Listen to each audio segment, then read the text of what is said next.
नमस्कार दोस्तों, मैं हूँ मनविंदर और मेरे चैनल एमबी स्पीक्स पे आप सभी लोगों का बहुत स्वागत है। दोस्तों, रेखा कभी सीधी होती है, तो कभी टेढ़ी होती है। लेकिन जिस रेखा की मैं बात कर रही हूँ, उसमें कई शेड हैं। प्यार है, शादी है, विधवापन है। लेकिन ये रेखा आपने देखा होगा कि कभी इनकी माँग सुनी नहीं हुई और इस रेखा ने कभी अपने आप को काम से अलग नहीं किया, क्योंकि ये रेखा है, क्योंकि ये बॉलीवुड इंडस्ट्री की ब्यूटी क्वीन रेखा है।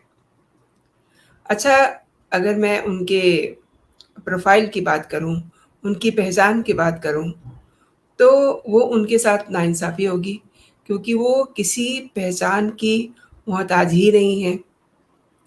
ये रेखा ही है जिसने अपने दम पर बॉलीवुड की दुनिया में अपना नाम इस समय स्वर्णिम अक्षरों में अंकित करवा लिया है। बॉलीवुड में कई हिट फ़िल्में दे चुकी हैं वो, लेकिन ये भी सच है कि रेखा अपनी फ़िल्मों से ज़्यादा अपनी पर्सनल लाइफ़ की वजह से चर्चा में बनी रहती हैं। भले ही वो उनका किसी से अफ़ेयर हो, भले ही वो उनका अपना स्टाइल हो, उनकी साड़ी हो, उनका मांग भरना हो, वगैरह-वगैरह, हमेशा वो चर्चा में बनी रहती हैं। लेकिन ऐसा नहीं है कि उन्होंने इस मुकाम को हासिल करने के लिए मेहनत नहीं की है। एक्ट्रेस ने अपनी लाइफ में कई उतार-चढ़ाव देखे, जिस वजह से लोगों को उनकी ज़िंदगी में झाँकने पर बड़ा मज़ा आता है। उनके बारे में जानने में बड़ा अच्छा लगता है। तो दोस्तों, आज मेरी इस वीडियो के ज़रिए आप रेखा को बखूबी अच्छे से जान पाएँगे। आप पूरी वीडियो देखिएगा। एक और बात, एक मेरी रिक्वेस्ट भी आप लोगों से छोटी-सी कि अगर आप मेरे चैनल पे पहली बार आए हैं, तो आप मेरे चैनल को सब्सक्राइब कर सकते हैं। ये वीडियो कहीं आपको पसंद आए, तो आप इसे लाइक ज़रूर कीजिएगा और इसको अपने दोस्तों में आप शेयर भी कर सकते हैं। तो आज मैं आपको ये बताना चाह रही हूँ कि रेखा की ज़िंदगी कितने सारे शेड अपने आप में समेटे हुए है। बहुत सारी उनके साथ जुड़ी हुई हैं कहानियाँ। फ़िल्मी करियर और स्टार्स के संग अफ़ेयर्स से लेकर के शादी तक के उनकी चर्चे हैं। इस वीडियो में आपको सब कुछ बताऊँगी। आज सबसे पहले ये बता दूँ कि आज रेखा आज ही के दिन जन्मी थी 1950 में। चेन्नई में उनका जन्म हुआ था और रेखा का जो असली नाम है, वो है भानु रेखा। वो king of romance Gemini Ganesan और एक्ट्रेस पुष्पा पल्ली की बेटी हैं। रेखा ने अपनी schooling popular church park convent school से की थी। उनके पिता साउथ फ़िल्म इंडस्ट्री के एक जाने-माने नाम हैं। उनकी माँ भी साउथ इंडस्ट्री की जानी-मानी एक्ट्रेस थी। इसी वजह से रेखा भी उनकी तरह ही एक सुपरस्टार बनना चाहती थी।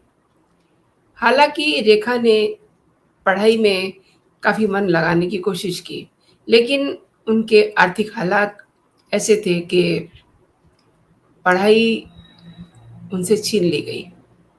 रेखा काफ़ी छोटी थी जब उनकी माँ पुष्पावल्ली को आर्थिक संकट का सामना करना पड़ा था।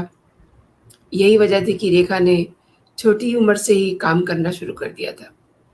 जेमिनी गणेशन का असली नाम आप जानते ही हैं, रामास्वामी गणेशन।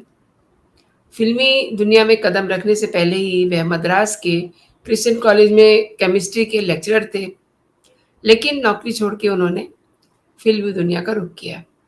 मैं आपको रेखा के बारे में बताने से पहले उनके पिता के बारे में क्यों बता रही हूँ, इसकी भी एक बड़ी वजह है। जब आप पूरा मेरा वीडियो देखेंगे तो आपको समझ में आएगा। तो जेमिनी गणेशन जब फ़िल्मों की तरफ रुख करते हैं, तो उसी दौरान उन्होंने अपना एक प्रोडक्शन हाउस खोला। जेमिनी स्टूडियो में उन्होंने काम करना शुरू कर दिया। काफ़ी हैंडसम हुआ करते थे वो अपने दौर में, जिस वजह से उन्हें तमिल की फ़िल्म मिस मालिनी में काम करने का मौका मिल गया। ये बात है 1947 की, जब ये फ़िल्म रिलीज़ हुई और रेखा की माँ और अपने दौर की नंबर 1 एक्ट्रेस पुष्पा पल्ली के साथ वो दिखाई दिए थे। इसी दौरान जेमिनी और पुष्पा पल्ली के बीच नज़दीकियाँ बढ़ने लगीं। हालाँकि पुष्पावल्ली से मिलने से पहले ही वो शादीशुदा थे, जेमिनी गणेशन। लेकिन वो दौर था 1994 का, क्षमा करें, 1954 का, जब गणेशन और पुष्पावल्ली के अफ़ेयर की काफ़ी खबरें छपती थी फ़िल्मी मैगज़ीन्स में। और उस दौर में पुष्पावल्ली ने एक बेटी को जन्म दिया, बिन ब्याही माँ बन कर के, और उन्होंने अपनी बेटी का नाम रखा था भानु रेखा, जो आज के समय की बॉलीवुड की ब्यूटी क्वीन है। वैसे अगर देखा जाए तो रेखा का पूरा नाम भानु रेखा गणेशन है, लेकिन कभी उन्होंने अपना सरनेम अपने साथ नहीं जोड़ा, क्योंकि उनके पिता ने कभी उनको प्यार ही नहीं किया। रेखा को प्यार करना दूर की बात है, कभी उनकी माँ को पत्नी का दर्जा नहीं दिया।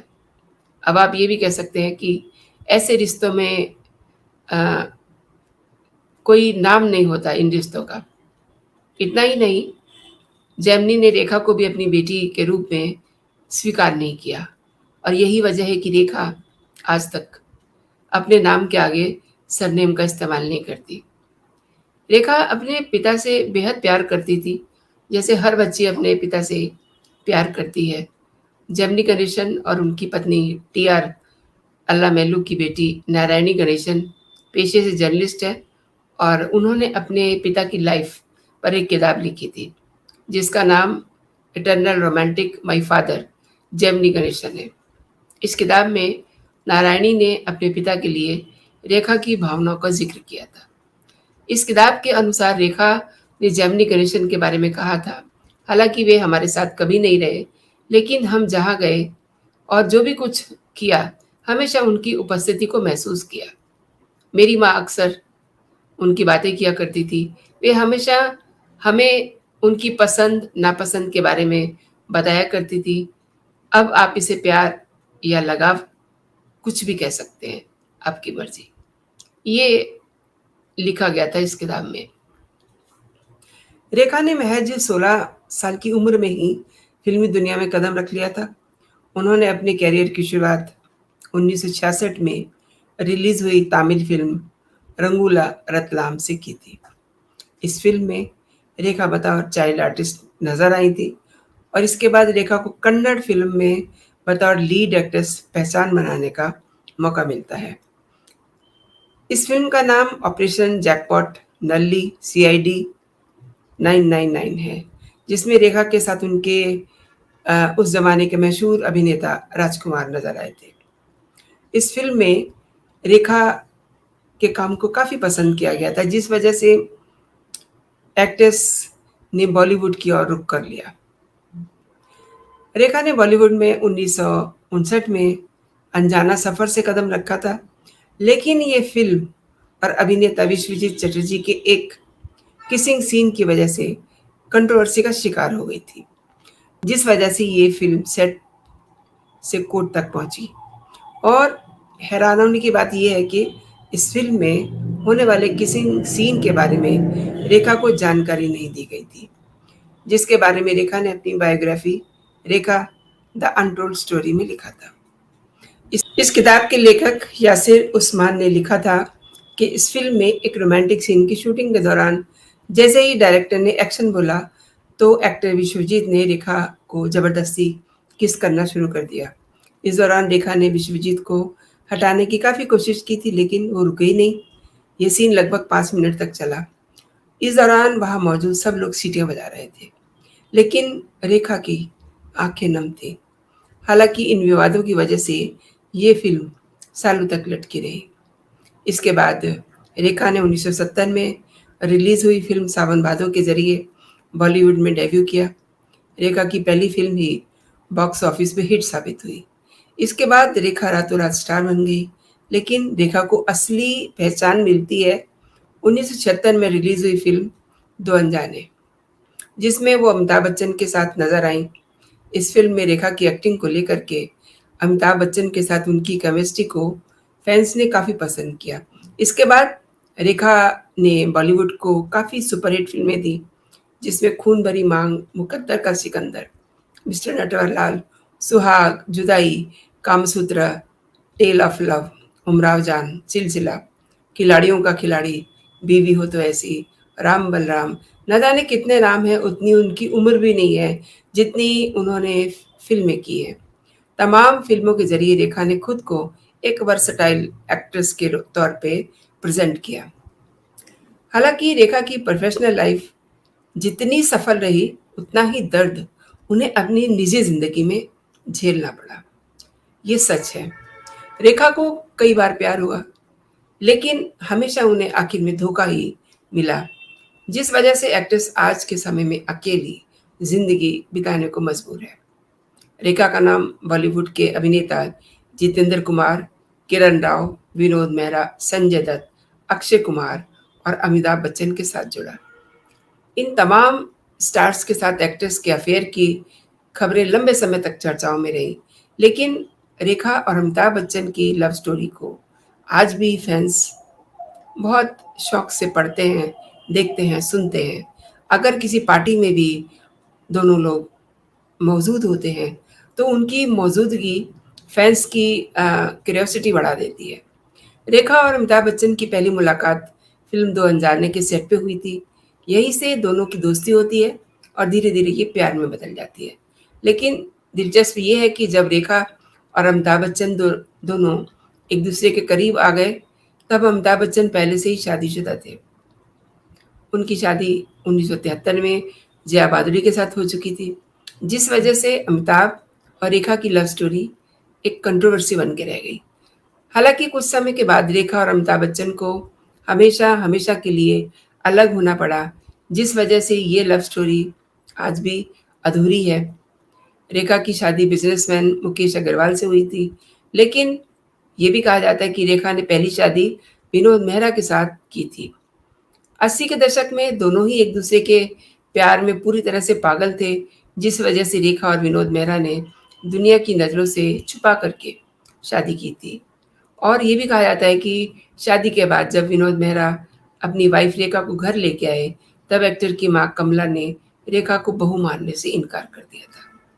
इतना ही नहीं, बेटे की इस हरकत से कमला इतना नाराज़ हो गई थी कि वह आगे आकर के रेखा को मारने के लिए भी तैयार हो गई थी। इसी वजह से रेखा और विनोद मेहरा की शादी एक दिन भी नहीं चल पाई। दोनों ने एक-दूसरे से अलग होने का फैसला ले लिया। हालाँकि रेखा ने इन सब रिपोर्ट्स को, इन सब बातों को, यानी कि विनोद मेहरा से जो शादी होती है, उसको झूठा करार दिया। अच्छा, रेखा ने एक बार धोखा नहीं खाया, रेखा ने कई बार धोखे खाए। ऐसे में रेखा पूरी तरह से टूट गई थी, जिस वजह से रेखा शादी करके सेटल होना चाहती थी। एक्ट्रेस ने 1990 में बिज़नेसमैन मुकेश अग्रवाल का हाथ थाम लिया। दोनों ने बड़ी सादगी से शादी की और दोनों अपनी लाइफ़ को एन्जॉय करने लगे थे, लेकिन एक्ट्रेस की ये खुशी महज़ कुछ ही समय के लिए थी। रेखा को अभी 3 महीने भी नहीं हुए थे शादी किए हुए कि पता चला कि मुकेश मानसिक रूप से बीमार हैं। इसी वजह से रेखा ने मुकेश से दूरी बनाने का फैसला कर लिया। और इन्हीं दूरियों के बीच एक दिन ऐसा भी आया कि एक्ट्रेस की ज़िंदगी को हमेशा-हमेशा के लिए बदल के रख दिया। एक्ट्रेस के पति मुकेश ने छत के पंखे से लटक करके आत्महत्या कर ली। इस घटना के बाद मुकेश के परिवार ने रेखा पर एक बुरी पत्नी होने का लेबल लगा दिया, ठप्पा लगा दिया और इतना ही नहीं, मुकेश की जान लेने का उन पे आरोप भी लगाया। जिस वजह से रेखा चारों तरफ से आलोचनाओं में घिर गई थी। रेखा को आम लोग ही नहीं बल्कि बॉलीवुड के इंडस्ट्री से जुड़े हुए लोग भी वेब की तरह ट्रीट कर रहे थे। हालाँकि इस घटना के बाद भी रेखा ने अपनी हिम्मत नहीं हारी। बेशक एक्ट्रेस का प्यार अधूरा रह गया था, लेकिन रेखा ने खुद को कभी अपने काम से दूर नहीं रखा। अब इस बात में कोई शक नहीं है कि रेखा आज बॉलीवुड की ब्यूटी क्वीन है। बेशक वो फ़िल्मों से दूर रहती हैं, ज़्यादा एक्टिव नहीं हैं, लेकिन आज भी अगर उन्हें कोई रोल मिलता है, तो वो उसमें पूरा दम लगा देती हैं, उस लुक को इस तरीके से अभिनीत करती हैं कि बड़ी-बड़ी अभिनेत्रियाँ भी उनको देखती रह जाती हैं। इसी वजह से लोग भी रेखा के काम और उनकी फ़िल्मों को पसंद करते हैं। अब इससे बड़ी और बात क्या होगी कि उनके फ़िल्मों के करीब 55 साल के सफ़र में उन्होंने 180 से ज़्यादा फ़िल्मों में काम किया है और उन्हें कई फ़िल्म अवार्ड मिल चुके हैं, जिनकी कोई गिनती नहीं है। सबसे जो अच्छी बात है, वो एक लग्ज़री लाइफ़ जी रही हैं।